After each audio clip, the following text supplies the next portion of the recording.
Welcome everybody. How are you doing on this very warm Tuesday afternoon? We're just going to let people funnel in here as we open this session up live. This is the second session of the North Carolina Educators UAS Cohort. Today is very exciting because we're going to actually be diving into exactly how we're flying the drones, what we're doing in regards to less flight and how we can get students working together in teams and just really start to kind of bring you up to speed on what drones in the classroom looks like and even what that looks like virtually. So it's very exciting. What I want to do right now real quick, I think Jeff, if you either make give me share settings. Okay. Screen share settings, or if you throw me back as the host. Let's see. I'm going to go ahead and make you the host, okay? Yeah. You are now the host. All right. I want to share with everybody. We do the NCDOT UASC, the North Carolina Educator UAS Cohort, does now have a logo. Thanks very much to the NCBCE for helping get this out. We've got that. We've got a few different versions here. We've got this on social media, and we want to get this out to the educators, to the members as well, so that you guys can start to maybe share it. Put it on if you have some kind of school websites or somehow show that you're affiliated with this group. So it's very exciting to have that. Stop that screen share. Also super exciting is the NCUASC. The NCDOT is now a supporter of what we are doing here with this cohort. So we will, it's a very exciting development to help further put out and get us across the state and to the educators in order to reinforce what we are doing. So that the state is doing a lot of great things with drones, and they're doing it all across the state. So we're hoping this support and this partnership and working with the folks at the aviation division of NCDOT will help us connect you, our members, with folks in the industry. So that's really exciting. On our next session, we're hoping to have TC Freeman with NCDOT joining just to connect with everybody and kind of talk about how the state is leveraging drones. Very exciting. What I want to do is I'm going to share a couple links before I get out of Jeff's way. And that is, we have a 5-question survey. We've had so far, let me get to the chat. We've had 19 responses to this survey. I just posted the link in the chat. Anyone who hasn't completed that survey, if you could go ahead and just knock out those 5 questions at some point, that's going to help us best understand who is in the cohort and how we can support all of our members best. One last link copy is the Facebook group. So I know not everyone's on Facebook, and we just want to have multiple ways to connect and share information.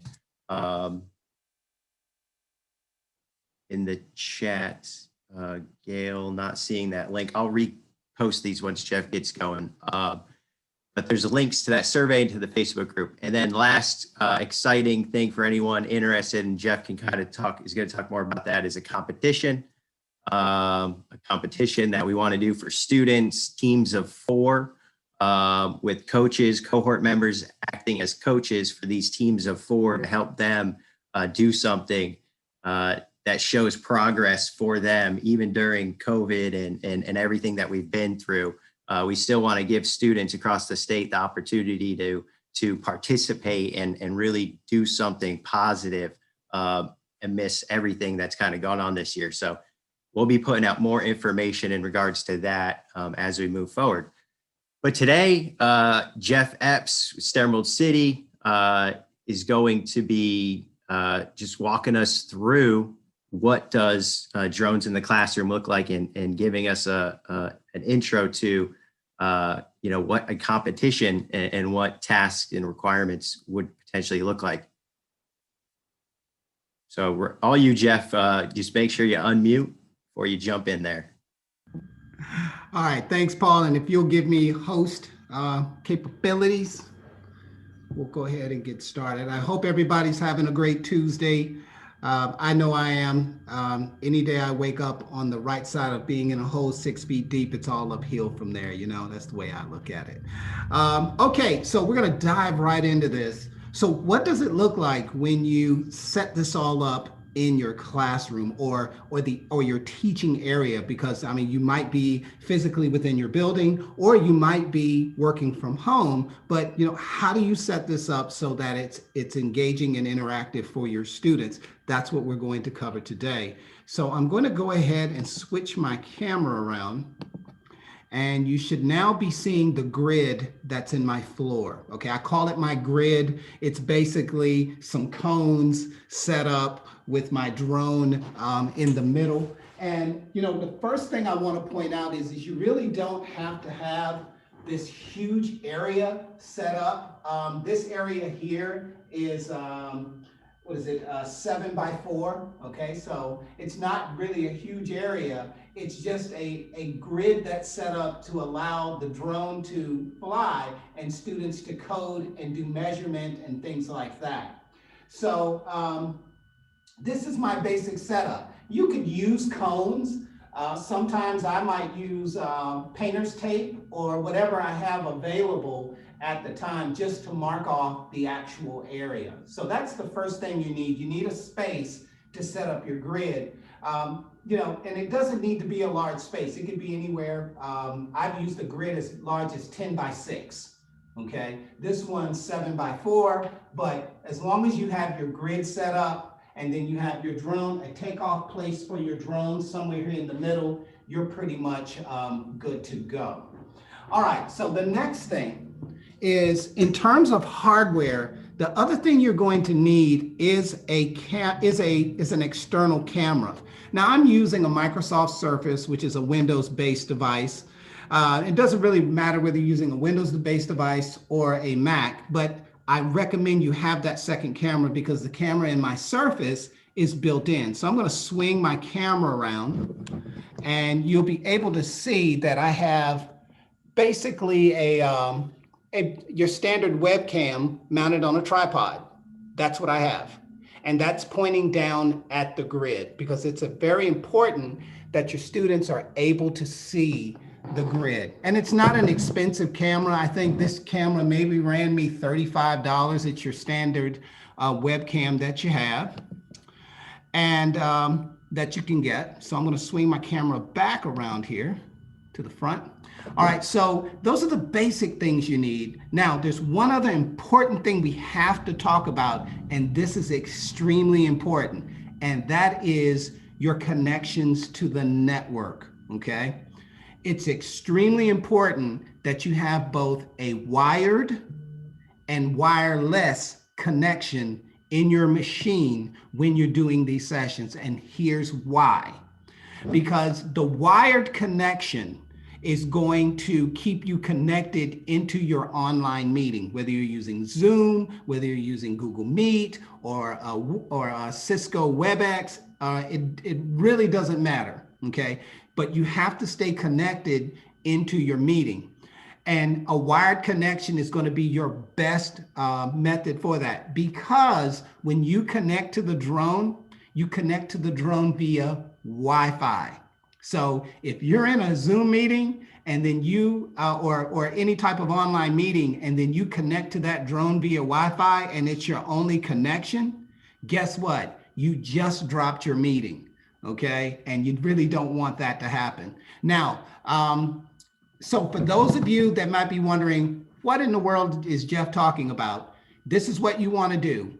In the space that you're going to to do your activity with your students, make sure that there are wired connections in the room. First thing, make sure that there is a wired port in the room for you to connect in with a wire. If you need help with that, reach out to your local IT department. They should be able to help you.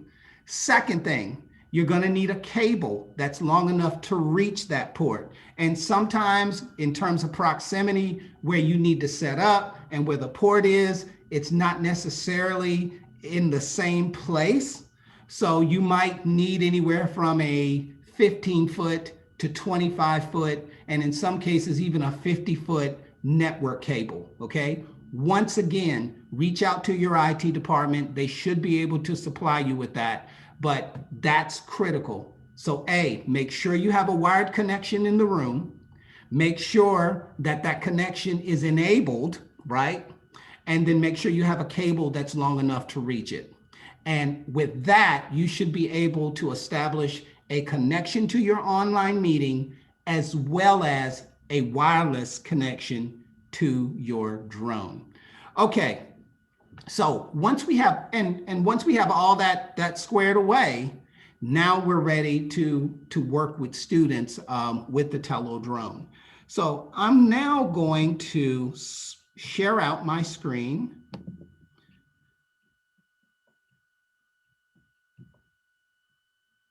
Okay, and I am going to bring up DroneBlocks.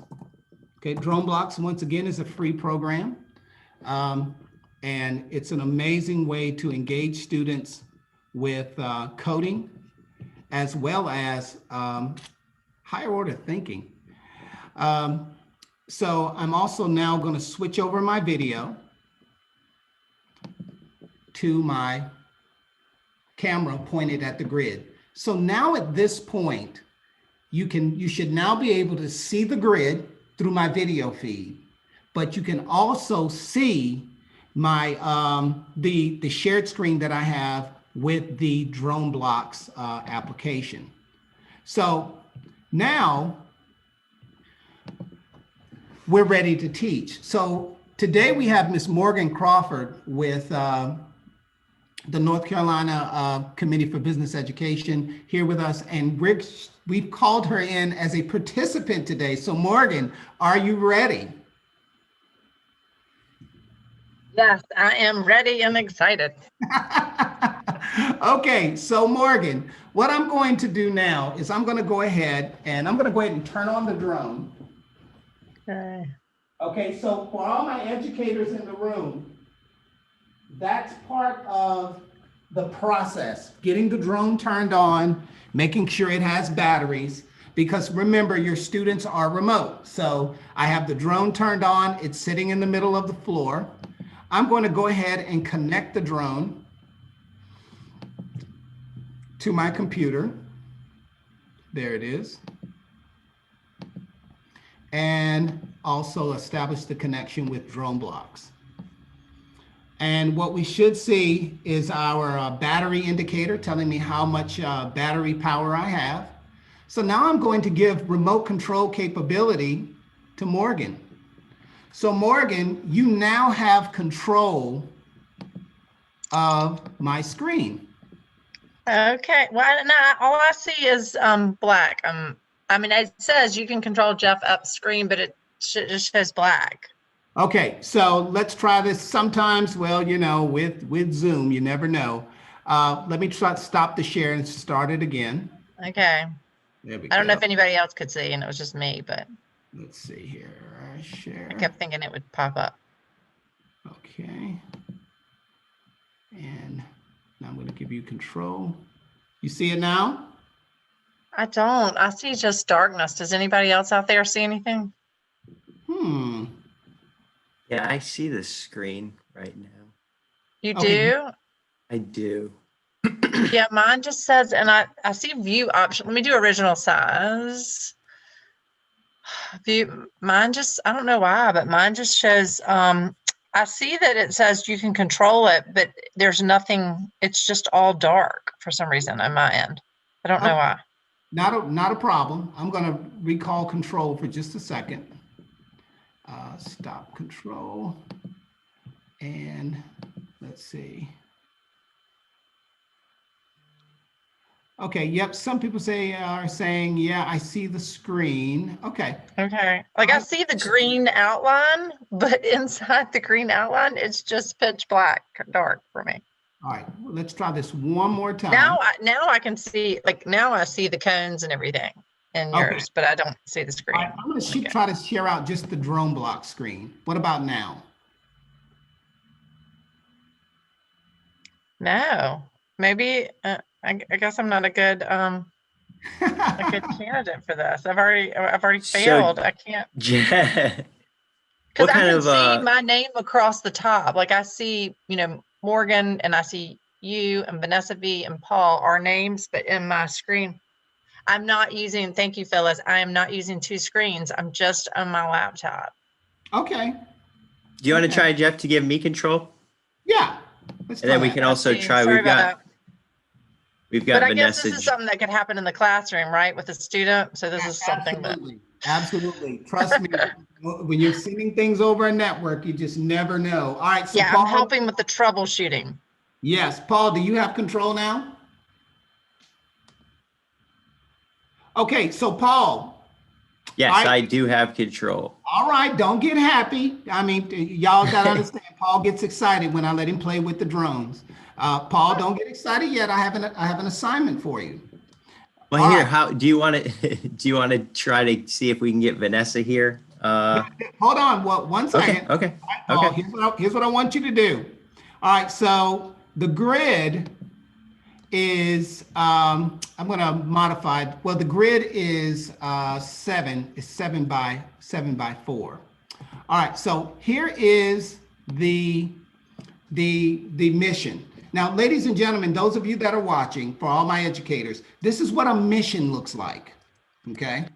So in the competition, this is what a mission will look like. They will receive the mission in written form, just like this. Now, if you look at this, if you look at the video, right here, this is waypoint 1. This cone is waypoint 2. This cone is waypoint 3. This cone is waypoint 4, and this cone is waypoint 5. So now, the mission reads. Jeff. Yeah, go ahead and read the mission. Jeff, stop the share here and point out the cones, because with the remote control, here we go. Okay, so they couldn't see the. Correct. Okay, sorry about that. All right, so ladies and gentlemen, based on the map, this is waypoint 1 where the drone takes off. This cone is waypoint 2. This cone is waypoint 3. This cone is waypoint 4. And this cone is waypoint 5. So when the students read the mission will state, and let me share this out. The mission will state the actual waypoints. So Paul, go ahead and read the mission. So mission 1 is the drone must take off from waypoint 1, fly forward about 7 feet between waypoints 3 and 4, turn and fly back in the opposite direction about 10 feet and land. Okay, so, and as a matter of fact, I need to modify that. That should be 7. Okay, so now at this point, we have the mission. So now the fun part begins, because Paul now has to code the drone to fly this mission. And all of the controls that he needs to control the drone are in DroneBlocks. All right, so if we go back to DroneBlocks. All right, so Paul, it must take off, fly forward 7 feet, okay? So in DroneBlocks, if we go to navigation, of course, let me give you control. Yep. That might help. There we go. So you go ahead and you're going to fly forward 7 feet. I need pop-up drone blocks. Yep, right here. Oh, you know what? I'm sharing the, you gotta love Zoom. Let me share the screen and not the app. There we go. You should see it now. And let me give you control. There we go. And now let's see, can our members see both the cones, the drone, and the mission screen, the DroneBlocks screen? Okay. I have some questions and answers here. Yes. Gail said, let's see, is that a yes? I've got a yes. Yes. Okay. From Joseph Hayes saying they can see both the DroneBlock screen and the cones. Okay, good.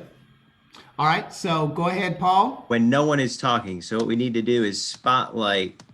Go ahead and spotlight the cone video. Okay.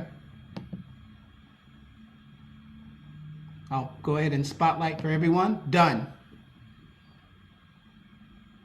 Okay. Now hopefully everyone can still see cones in the screen. Perfect. Excellent. Excellent. Thanks, So, Joseph. Mission 1. Take off from waypoint 1, fly forward 7 feet. Turn around, fly back. So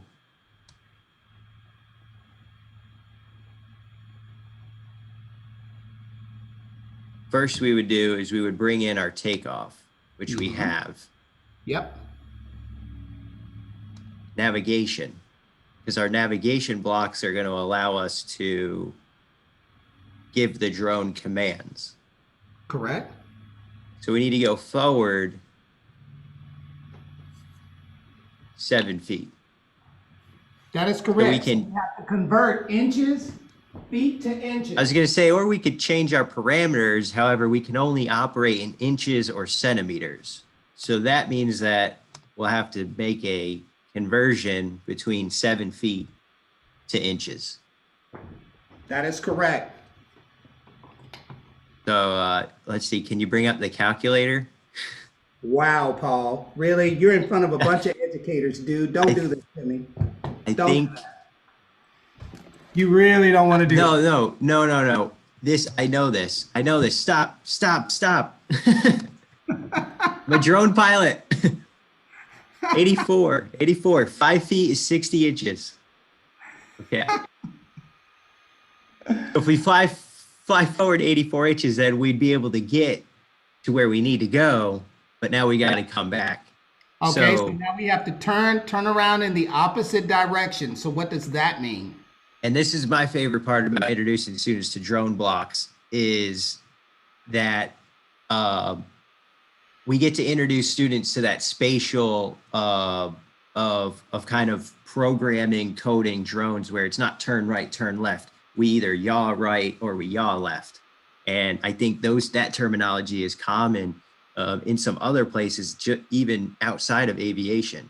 So my favorite part about DroneBlocks really is introducing students to that whole concept of being able to yaw and kind of think about space in different terms of just left or right. So for I guess for members who aren't familiar with yaw left or right in aviation, especially drones, that would be our left turn or right turn. So we're going to pivot around a set point. So in order to turn around, we're going to have to, yeah. Yes. Okay, go ahead. No, it was just a little lag there. I was making sure you hadn't Okay. dropped off. My unstable connection. So in order to turn around, we're going to have to yaw 180 degrees. And in case that was missed, yawing would be left, right. When we yaw around a set position. So turning around, we can either yaw left or yaw right in 180 degrees. And then in order to get back, we're going to want to fly forward again for another 84 inches. Good. And with drones, the importance of flying forward, right, to make this connect with the commercial industry is the majority of your main camera is on the front of the drone. So your ability to see relies heavily on if you're going forward. When you're flying backwards without seeing, you're leading yourself potentially into unwanted positions or situations or obstacles. So now that we hopefully are going to get back to the point of takeoff, we can come in for our landing. Okay, I'm checking to see that the drone is still on. Paul, the drone, of course, remember, ladies and gentlemen, the drones have a 5-minute shut-off period to protect the battery. So, you know, when your students are coding, if they take longer than 5 minutes to figure it out, no big deal. The drone will shut off and we just need to turn it back on and then simply reconnect it. And right here in our top left, remember, oh, do you need the? No, do you have the controls down there to go ahead and connect to the drone, Paul? Yes. Okay, go ahead. You should see it there in just a second. Oh, let's see.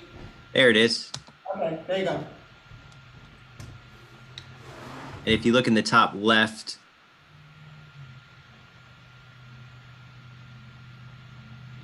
and connect to your blue Tello there, Paul, and that should give you your true battery reading. Up there in the upper right-hand corner, where it says Tello, yep, right there, and connect.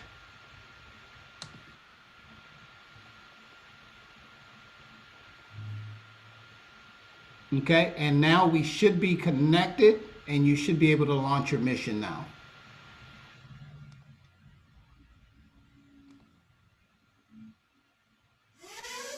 Well, sorry about that. I think I had a crash earlier and I didn't put the propellers back on right. Sorry about that. All right. Relaunch for me, sir. that was technical. That was hardware error. There you go. Okay. Right. Launch. Well, we know we're connected. Yep. Ah, there we go. So the drone is now taking off, and it's very important for students to be able to see the drone. So now it's going to go up to that point. It's going to turn around. And then it's going to come back. And then it's going to land. Perfect, perfect. And, you know, so the idea here, ladies and gentlemen, is to be able to decode written text and recode it into instructions that the drone can follow. Now, for those of you that are considering the drone competition, you just saw the basics of the drone competition. This is what the competition will consist of. Okay? And important, which kind of I want to point out is that I just programmed a drone and actually launched it. I initiated a takeoff from miles and miles and miles away. It's really, really great stuff. Absolutely. And, you know, to be able to see the grid is very important. So if you look at the video now, you can see that the drone pretty much landed within a foot of its original location. And during the competition, that's how students will be scored. They'll be scored on how close they come to the actual target.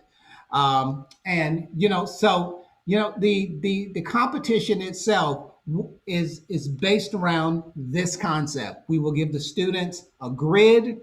That grid, we will give them a map. So let me switch over here to the map real quick. The map will look something like this, okay? And they'll be able to look at the map, look at the video, and use that information to code the drone to do specific things. But that's what the competition is based around. So for those of you that are considering, I would seriously consider, you know, entering into this competition. We'll talk about that in a moment here. So now what I want to do. And I just want to answer, I want to answer a question live that we have now from April. Yes. where can we get mission cards, and are they in the DroneBlocks training website? So mission cards are something that Jeff, myself, we've worked out many things through this cohort. This is something that we will be providing, and we're hoping that other cohort members, as they develop missions, are able to share that. That's part of the reason why we have the group on STEMERALD City's website, and we also have the group on Facebook, is that we do hope that as educators and members create and develop lessons and missions that are even more importantly kind of local, specific to how are drones being used locally. We do hope to be able to get that shared out and support one another. The DroneBlock software that all members have access to, there won't be anything specific at this time on their site, like here's a mission, do this with your students. But if you dive into the different courses that they offer within those and curriculums, you will be able to extract, what it is that they are teaching and kind of reinforce and bring that into the classroom. Jeff, do you Yeah, have absolutely. anything? I do. Ladies and gentlemen, what you're seeing right now, the remote pilot basic presentation here, Google slide, I'll be sharing that out after today's meeting. Okay, so you'll have complete access to that. Also, I will be sharing out the advanced missions as well. I'll share that out to the cohort as well. So you will have the full gamut of missions that we will be using for the competition. Now, they won't be the exact missions, of course, for the competition, but the competition will be based around and will not exceed what you read with these missions. So I want you to know, Paul and I are here to guide you through this process 100%. And we'll talk about that here in a few moments. Right now, I'm going to bring on my good friend, Lauren. Lauren, are you there? Lauren? Are you talking about Vanessa? Oh, I'm sorry, Vanessa. It is Vanessa. Yeah. Lauren's the ball. Is Lauren the baller? No, Lauren's the boss. Lauren's the boss. Vanessa's the baller. Valerie's the baller. Okay, gotcha. Okay, I'm all mixed up. Well, Vanessa's the volleyball. Vanessa's the volleyballer. I'll remember that. Vanessa, are you there? You're muted. Vanessa, you were unmuted for a second, but we have Vanessa V joining us, my stepdaughter. She's a middle school student at Pine Forest. All right, excellent. Vanessa. So what we're gonna do now, so Vanessa is at home with her Chromebook. So we want to talk about now, what do you do when you have that student that's at home with a Chromebook? How do you get them connected to your computer to operate the drone? All right, so Vanessa, I need you to go to remotedesktop.google.com, just as it sounds, remotedesktop.google.com. And I'm going to share out my screen so everybody could kind of see how this works. All right, so on my desktop, I have the Chrome Remote Desktop application. This can be downloaded from that same website, remotedesktop.google.com, and I'll put that in our in your information to send out. So once I launch this application, it asks me, okay, Jeff, what do you want to do? Do I want to connect to another computer, or do I want to share this screen? Well, I want to share this screen because I want Vanessa to access my computer. So I'm going to click on Generate Code, and it's going to generate a code. And so what Vanessa needs, she needs this code, because when she goes to that same website, she's going to click on Connect to another computer down here. And then notice it asks for that access code. So Vanessa, I'm going to put this code into the chat for you.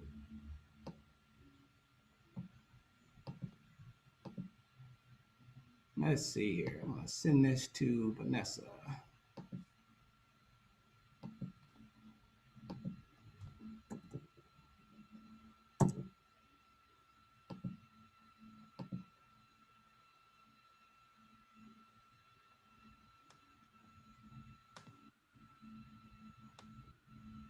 Okay, then after she keys this in, I'm going to get a message on my screen that says, hey, Vanessa wants to connect to you.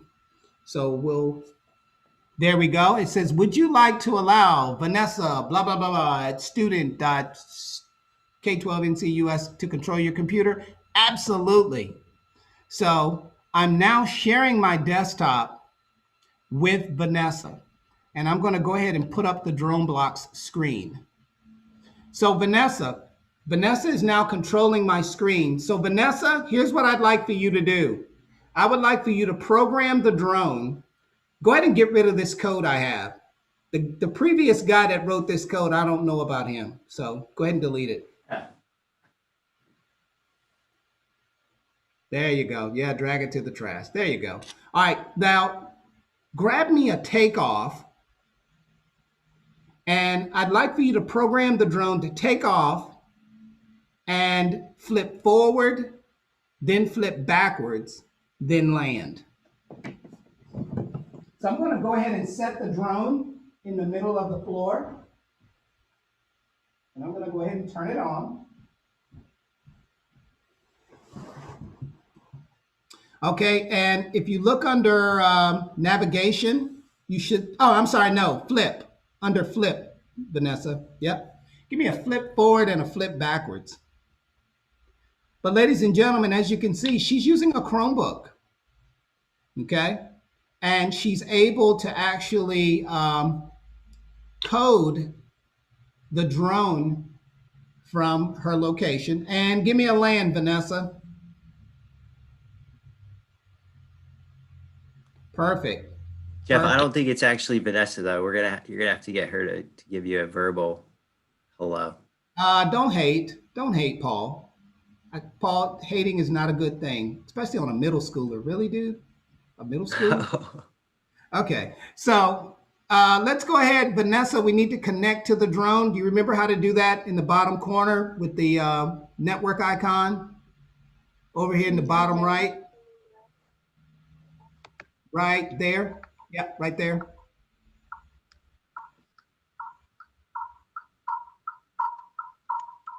Here you go. I'll connect for you.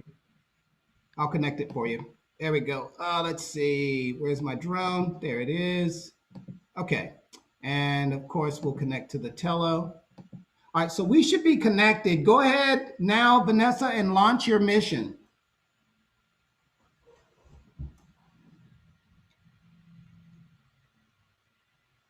That's going to be, yep, the little 3 thingies there. Oh, do this for me, Vanessa. Click on show mission code for me.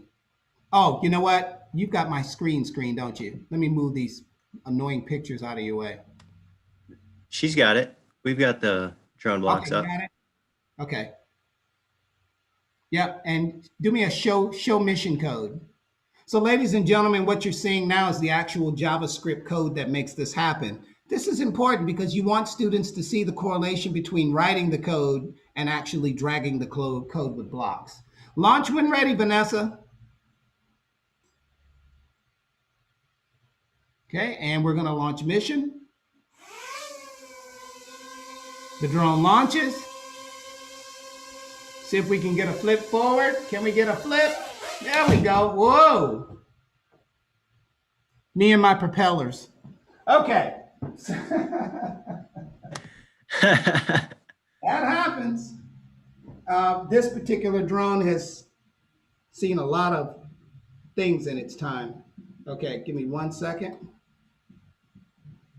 All right, let's. The importance there of, yeah, I was gonna say, but thanks TC. Between the initial takeoff that didn't turn out, and he said it happens to even Elon Musk. So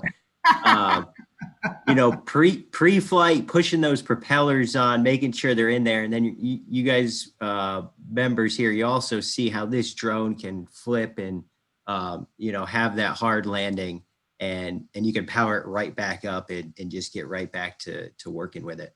Absolutely. These drones are completely tough. All right. So good deal there. Thank you, Vanessa. Appreciate that. We're at 441. Awesome job. You're a better pilot than some other guy that I know who's on this session. Okay. Here we go. So ladies and gentlemen, now you see that not only can you connect via Zoom or whatever application you're using, but you can also connect purely using Google's remote desktop implementation. So now let's talk quickly about this competition, because I know some people might be saying, well, I really want to try it, but I want to make sure I'm comfortable before I get in front of my students. And I completely understand that. Okay, 100%. So this is my offer to everyone on this panel, okay? Between now and let's just say the end of the month, the first thing you need to do is try this out. Get set up, set yourself up a grid, set yourself up an external camera, and practice getting students connected. But before you do that, you can give me a call, okay? And I'll be more than happy to be that student for you. I'll be more than happy to come into your session and test out your connections to make sure everything works before you go before your students, okay? Because I understand you got to make sure it works before you get in front of students, because if it's not working, it could be it could also be a bad educational experience, and you don't want that the first time when you put it in place. So I'm making this offer to everyone in this cohort.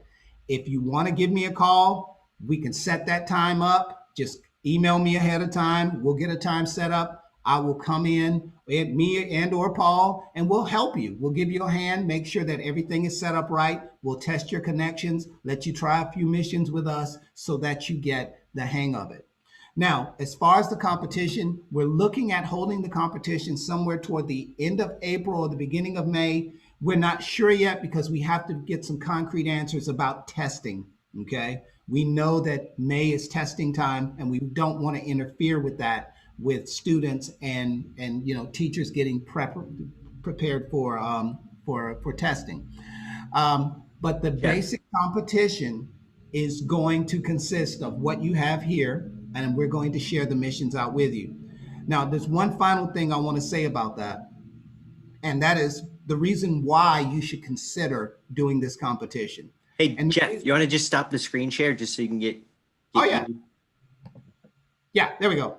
So, so just talking about, why you should at least attempt to enter students into this competition. And the reason for that is because, talent is abundant. It's everywhere. It doesn't matter where a student lives, where they come from. It doesn't matter. There are all kinds of talented students out there, but opportunity is not abundant. It's just not. And the reason why we're doing this competition is because for some students, this may be the only competition, robotics competition, that they may get a chance to be involved in, because other competitions are expensive. And, depending on the school situation, they may not have funds to spend on robotics competitions. Well, this competition we're holding so that students get that opportunity to showcase those talents and put those talents on display. And I guarantee you, this isn't going to be the end of this. This will be an annual tournament, an annual competition, and we're looking forward to doing it. So that reason alone, I would say to everybody in this cohort, consider entering in a group of students so that they could get this opportunity, because they may not ever get it again. Joseph asked the question, are you aware if any districts may block Chrome remote desktop? Okay, very good question, Joseph. Ladies and gentlemen, check with your IT departments, okay? Check with your IT departments to find out whether they allow this or not. This is what I do know. Being an IT director for all those years in K-12, I do know that if you're a Google district, they do have the ability through the Google console to grant access to specific students. So you might want to craft an email to your IT director and ask if it is blocked. If it is it possible if I gave you the name of several students who are on your team and your name as an instructor, could it be made available for us for this amount of time? Okay. So this is something you definitely want to test out. And if you need some assistance, that's why you have me. Contact me, reach out to me, and we'll test it to make sure that it works. But last but not least, Paul and I are here to guarantee your success in this program. Okay. And if it takes that we have to jump on some Zoom meetings and stuff like that, well, that's just what we'll have to do, because the success of this program is too critical not to. Absolutely. Absolutely. So that's what I have for you Jeff. today. I hope you've enjoyed it. I'm going to be posting some more videos as well in the forum on STEMERALD City's website. So if you have not logged in and accepted the friend request from me on STEMERALD City, do so, because I'm going to be posting a ton of videos, some tips with the remote pilot program. And if somebody has a problem, you can post it in our group and I can answer it, and the answer will be available for everybody. Or if you feel like, hey, Jeff, I just need to, text you privately, that's fine. That capability is there as well. Okay. We're here to ensure your success. Thanks everybody for listening. Paul. Thanks, Jeff. If you don't mind giving me that host so I can start my video. Oh man, or access not seeing me. But I was enjoying this little power trip I'm on. I'm like the host. Wow. I just want to take a few moments because we're doing a lot better. Last time I had full control, we went for like 2 hours. All right, man. You've got control. Let's see here. Nathaniel asked, when is the competition again? We're looking at, set the date, but we're here's why I give those details. So we had questions that are coming in about the competition. So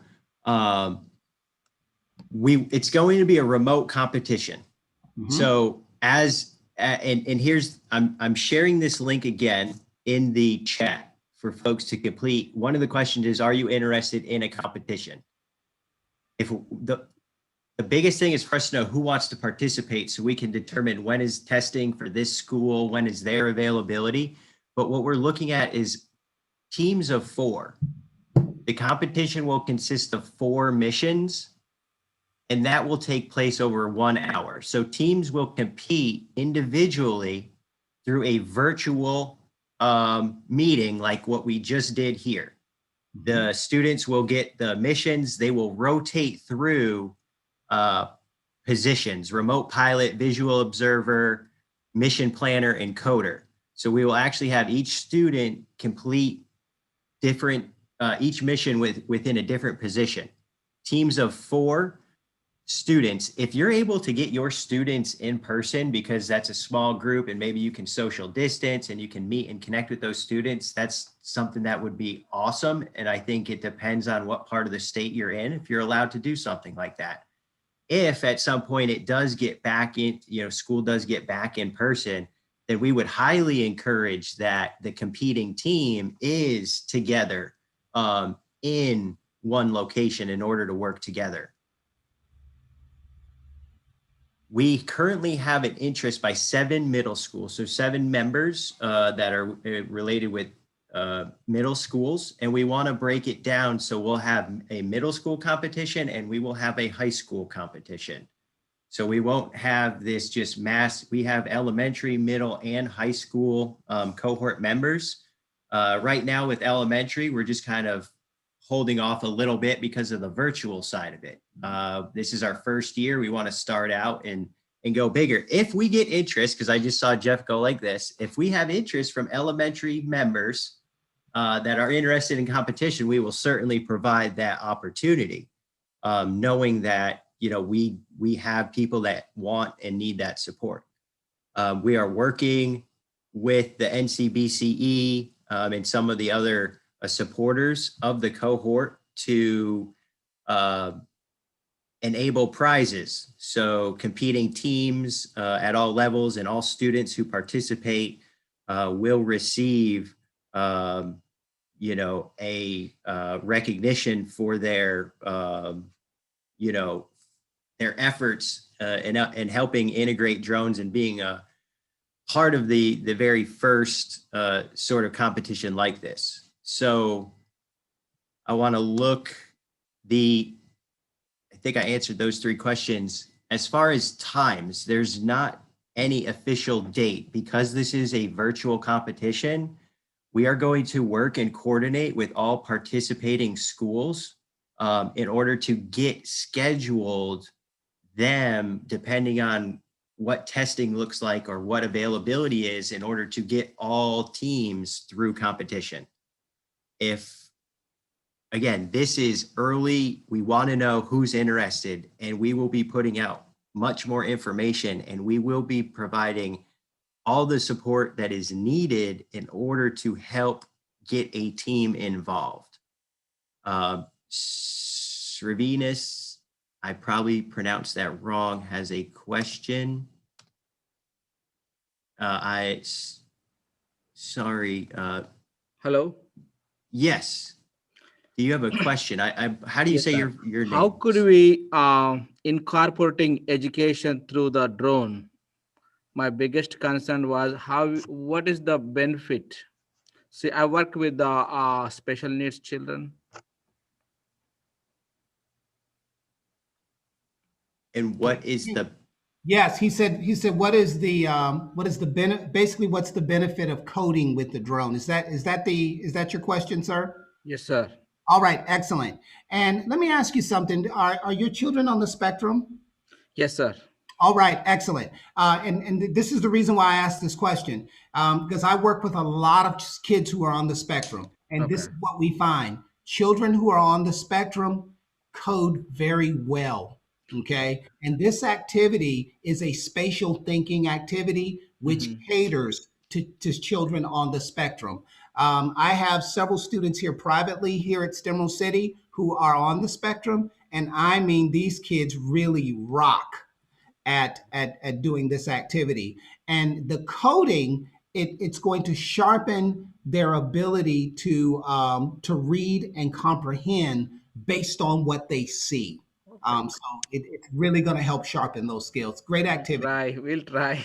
Thank you. All right, and hey, feel free to reach out to me directly because that is an area I specialize in, working with special needs students. Thank you. Appreciate it. You're very welcome. You're very welcome. Also, because we had some members join DroneBlocks. We had a few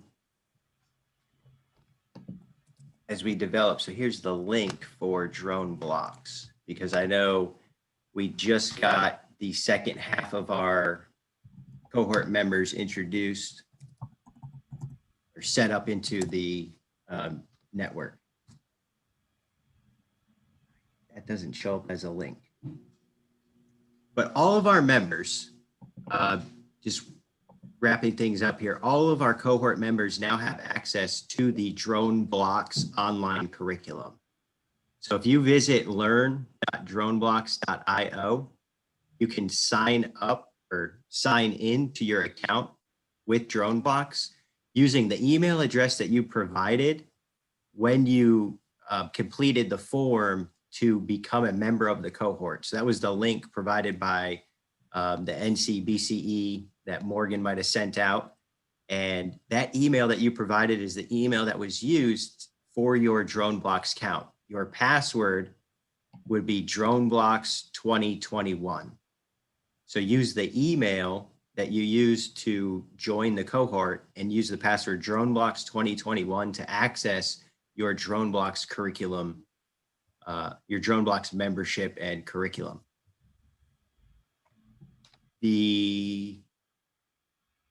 Our next session, because I'm not seeing, other than Amy was asking about the STEMERALD City where we sent a password, Jeff. So you might want to connect with Amy.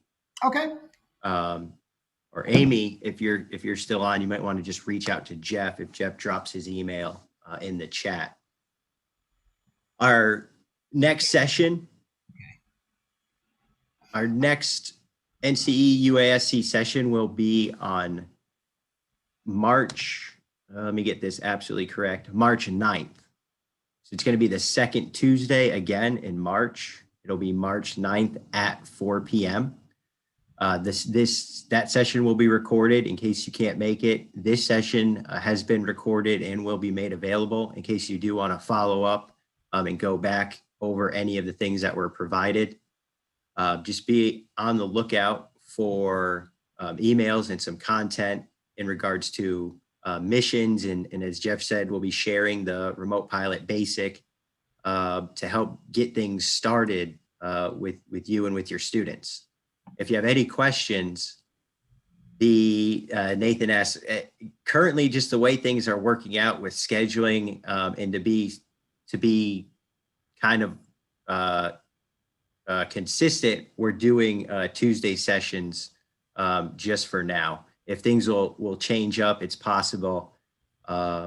If that doesn't happen to work out, again, we'll have the session recorded. And if you're not available on that Tuesday, you can reach out to Jeff or myself directly in order to help you get that support that you need to help with the integration and especially with the competition in case that's something you're interested in.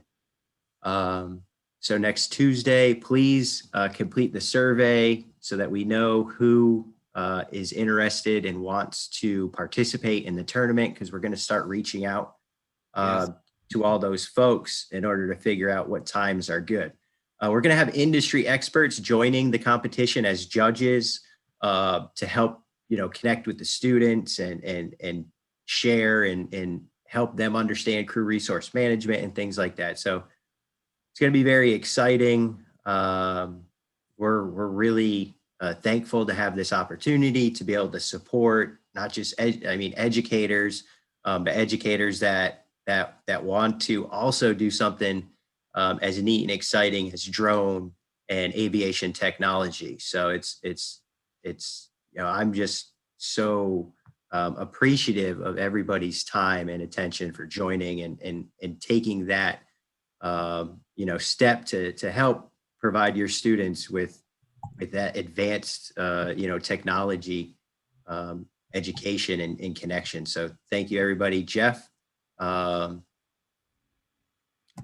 anything I missed or forgot? Thank you to Morgan. Thank you, Vanessa, for joining today and helping us demonstrate just what we're doing here with our members. Absolutely. Absolutely. Way to go, Vanessa. We appreciate that. And I appreciate it. Sorry, mine was a fail. I do think it was because I joined on a different computer, but I do think the first time I was through a browser and the second time I went straight through the app. That'll do it. The browser had blocked me. So just FYI, if someone's having trouble, it could be because they're not in the actual Zoom app. I don't know if that was what was happening, Yes. but when I switched, it worked. So Yeah, yes, and I'll just say to anyone, if you need help, a couple of things. Email me directly and let me know the times when you're available. Okay, your available times. That way, if I need to send you a Zoom link and we can jump onto a Zoom link, or if you have a Google Meet that you want me to jump into, we'll figure it out. Okay, and we'll try this out. Set it up, and share a link with Jeff and I, and we'll join, and we'll be your students and help you work through any kinks. So I'm smarter than Paul, so y'all might want to call me first. Yeah, I'm a better pilot though. I'm a better coder than Paul. Just saying. He is. But when you want to fly, when you're ready to fly, yeah. I do have one other thing that I want to share. Paul isn't going to share it. I thought he was, but he's not. He's not going to do it, so I'm going to have to do it. Mr. Rossi was in the paper in Richmond County. He was, and I'm going to share the link to everybody. Paul did a great job in Richmond County, North Carolina on Saturday. There's the link. I mean, he did a phenomenal job explaining drones to the people of Richmond County and how it can be used for sustainable farming. And I know that I couldn't count the number of people that came up to me and said, wow, he really made that seem simple. So I just wanted to tell you, I appreciate you doing that for me on Saturday, and your passion for implementing drones in education is just great. And I encourage everybody who's on here right now to click that link, read through it, and think of how can we do something like not we, but is there an opportunity to have Jeff, myself, and local folks to help make something like that happen locally for your students and for your community. Sure. So. Absolutely. We had so much fun doing that. A lot of fun. You're sending the link to all the panelists. Yeah, it should be in the chat now. Okay. You sure? Yeah. There it is. I think you sent it to all the panelists. Yeah. I'm sorry. I should have sent it to all the panelists and sorry about that. Yep. Okay. Got it. So everybody should have it. But great article. Paul did a great job. And this is what we're about, ladies and gentlemen. We're about drones in education. And I will say on Thursday, we will have another surprise to share with you. We'll post that on the forum on STEMERALD City. We have a big announcement, but we can't tell you because the organization we're working with, they're going to put out a press release. But more big things coming with drones in education. That's all I can tell you. And anybody who is in here that has that coding experience and has done some block coding or even more than that, and if you have that drone industry experience, before now in March, we're giving you an assignment to create a video, put out a lesson, make a lesson. If you have the experience and you put something together, please share it and challenge some of our other members to try to recreate that and bring that to their students. So for anyone that has that experience, you have no excuses because you have the tools now. So we really look forward to seeing what you guys put out and share. So thank you, everybody. Reach out, have a great evening, and enjoy the rest of your weeks. So thank you. Have a good afternoon. Take care, everybody.